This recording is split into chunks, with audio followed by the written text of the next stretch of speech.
Halo teman-teman, selamat datang di channel saya, Sekolah Investasi. Tempat kita belajar segala hal tentang investasi, mulai dari saham, kripto, reksadana, sampai emas.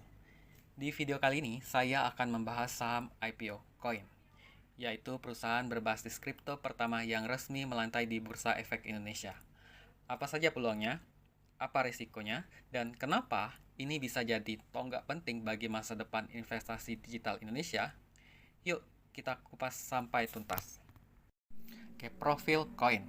Perseroan merupakan perusahaan holding yang melakukan investasi kepada perusahaan anak yang bergerak dalam bidang bursa berjangka dan bursa aset kripto yaitu CFX dan jasa kustodian aset kripto yaitu ICC. Jadi, koin ini memiliki dua anak perusahaan yaitu CFX dan ICC. Nah, CFX ini seperti BEI-nya, sedangkan ICC ini seperti kustodiannya. Selain itu, perseroan juga memberikan jasa konsultasi manajemen kepada perusahaan anak seperti perencanaan bisnis, strategi bisnis dan investasi, manajerial operasional perusahaan, serta konsultasi keuangan perusahaan. Keunggulan strategis perseroan itu yang pertama adalah pelopor. Bursa aset kripto berizin Bapepti dan diawasi OJK pertama di Indonesia, meliputi perdagangan CFX dan penyimpanan ICC, sehingga menciptakan ekosistem terintegrasi. Kedua adalah sentimen positif pasar. Seperti yang kita tahu, market kripto dalam 1 tahun ini benar-benar lagi hype banget ya.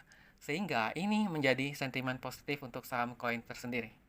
Selanjutnya adalah dukungan regulasi kuat, yaitu bekerja sama erat dengan Bapepti dan OJK dalam meningkatkan kepercayaan investor. Selanjutnya laporan posisi keuangan. Oke, dapat kita lihat bahwa jumlah aset perseroan ini mengalami kenaikan yang sangat signifikan. Pada tahun 2022, jumlah aset perseroan itu hanya 49,9 miliar dan naik 10 kali lipat menjadi 504 miliar pada tahun 2023 dan naik lagi 3 kali lipat menjadi 1,5 triliun pada tahun 2024.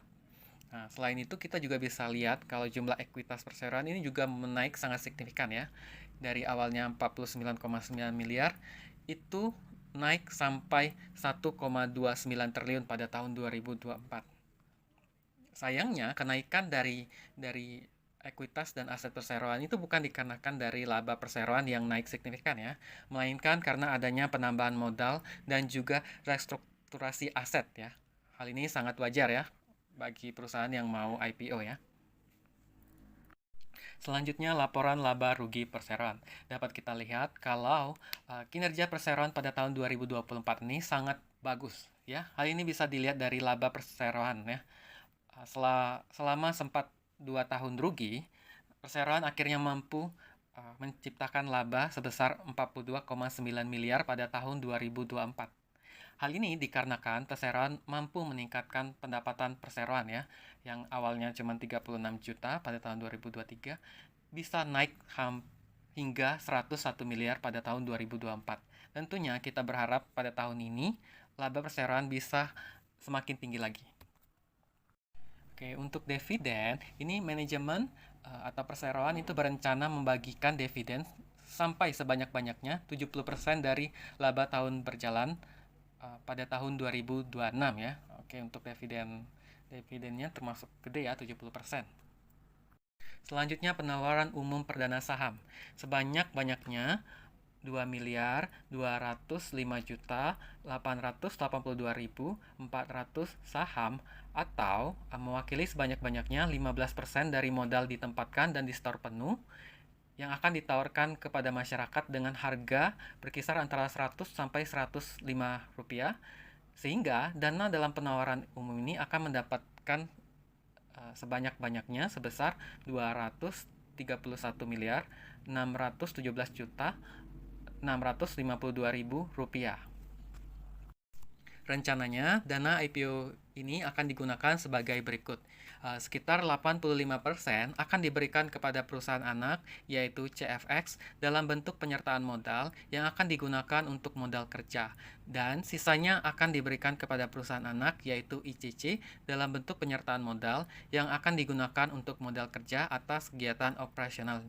Nah, dari sisi penggunaan dana IPO menurut saya ini cukup bagus ya, karena dananya ini bukan digunakan untuk bayar utang ya, melainkan untuk modal kerja. Oke, selanjutnya koin ini akan masuk dalam golongan pertama ya. Hal ini dikarenakan koin ini akan mendapatkan dana sebanyak-banyaknya 231 miliar, sehingga alokasi untuk penjahatan pusat ini maksimalnya adalah 25%.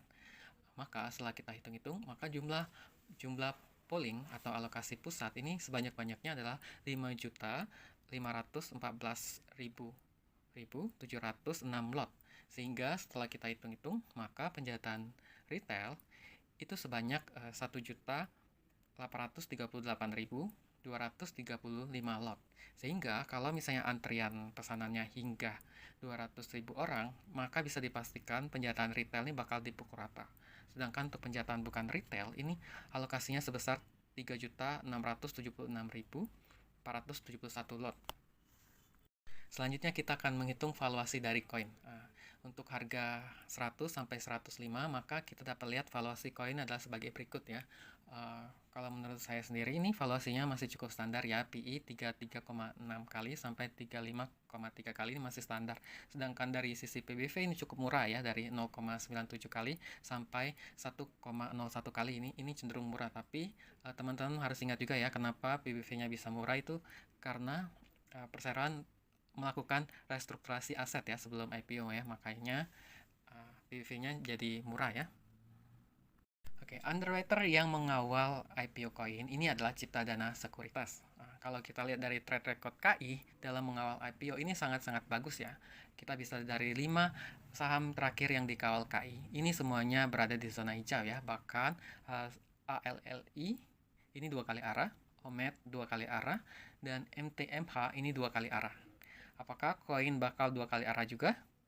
Kita berdoa aja ya, semoga begitu ya. Selanjutnya kita ke bagian kesimpulan. Kesimpulan yang pertama, koin adalah IPO bersejarah sebagai holding bursa kripto pertama di BI. Cocok bagi investor yang berani ambil risiko dalam sektor kripto yang sedang teregulasi. Kedua, dengan dukungan regulasi dari OJK atau Bapepti dan ekosistem bisnis lengkap, koin memiliki fondasi yang kuat. Dan ketiga, underwriter dari koin ini adalah KI. Ini sangat bagus ya. Selanjutnya, saya sendiri akan beli. Ya, pertama, selain karena market kripto yang sedang bagus-bagusnya, hype-hype-nya, selain itu juga underwriter-nya adalah KI ya. Untuk jumlah yang saya akan beli, akan saya share di saluran komunitas. Oke, demikianlah review saham koin. Kalau kamu tertarik dengan dunia saham atau investasi lain seperti kripto, reksadana, sampai emas, dan strategi investasi lainnya, jangan lupa subscribe channel ini Sekolah Investasi.